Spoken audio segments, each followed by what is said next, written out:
Hi, how are you guys today? Hope all is well.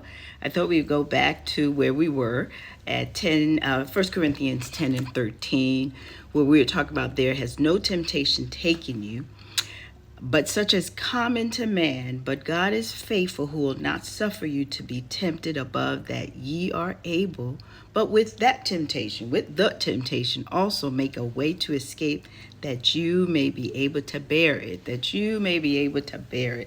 We looked at that the last time and talked about how it's hard to kind of see the two together, to escape and bear up under it, and how important it is in the midst of that to recognize the bearing up under it only comes in the presence of the Lord and knowing Him and His Word and remaining focused on who He is and what He's saying about that situation.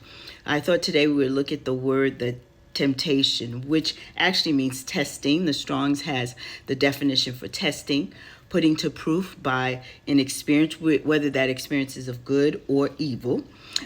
Solicitation, let's see, discipline, provocation, by implication of adversity, things coming along our way which seems adverse to us in the experience of that. A trial, approving. One definition I thought was really interesting was the mental state by which we are enticed to sin or lapse from faith and holiness.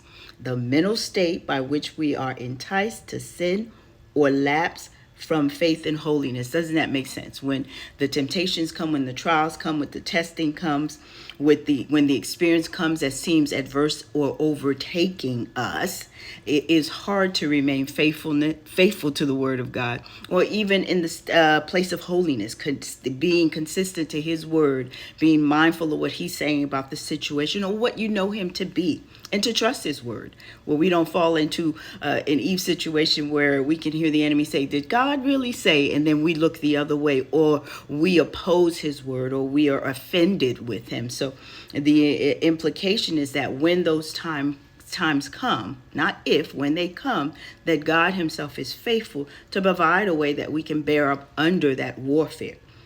In the midst of bearing up under that warfare, He says, I'm going to provide a way of escape.